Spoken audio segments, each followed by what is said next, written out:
Sadiq Khan.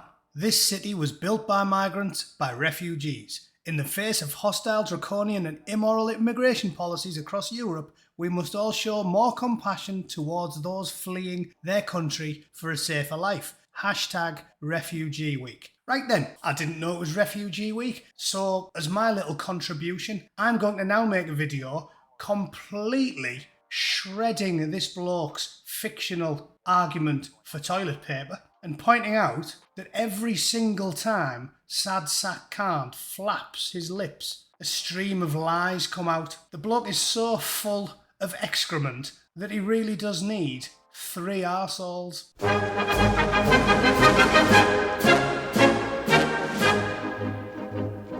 Okay, let's have a look at the tweet and play the schmaltzy, ridiculous video for a minute at least, just to make sure that I'm not misquoting him, shall we?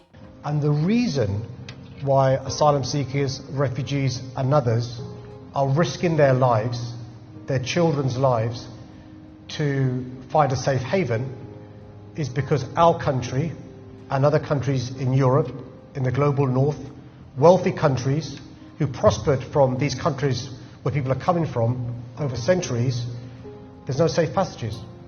The most successful Olympian... Yeah, total bollocks. Absolute nonsense. And we all know where he was going to go with that. The most successful Olympians, Mo Farah or someone. Yeah, who moved to the UK in the last 20 years. He said, specifically, these countries were built over the centuries by people that came here. Do you want to know what the ethnic composition was of the United Kingdom in 1950? Following the end of the Second World War, the British Nationality Act of 1948 allowed subjects in the British Empire to live and work in the UK without needing a visa. Commonwealth immigration, made up largely of economic migrants, rose from 3,000 per year in 1953 to 46,800 in 1956 and 136,400 in 1961. So in 1953, 3,000 migrants a year were moving to the UK. In 1950, the UK was 99.9% ethnically homogenous, and they looked like me.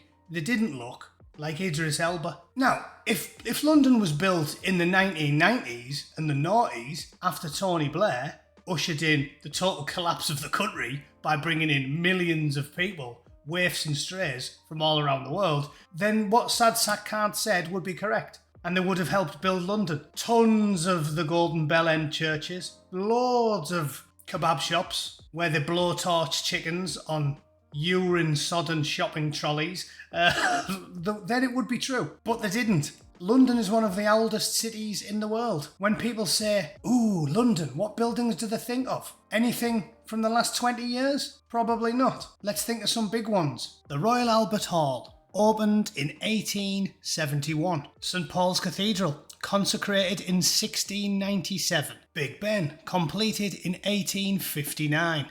Westminster Abbey, consecrated in 1065. Yes, 1065, not 1065 in the morning in 1999. 1065, the year, when there were less Nigerians in London than there were ginger scousers walking round Egypt at the time. The statement the man made was just a pure fiction, and anybody who has even a child's understanding of history knows it. So this is just outright fantasy. Pure lies spat from the forked tongue of one of the most obnoxiously, abrasively dishonest poison dwarfs ever to walk through the capital city. One of the most famous musicians, artists in the world at the moment, British North Londoner Dua Lipa. Her parents fled Kosovo at 20 or so.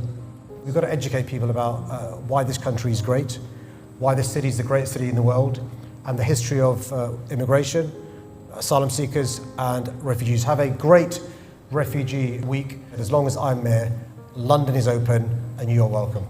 As long as I'm mayor, London is open. Yeah, to suicide bombers, grooming gangs.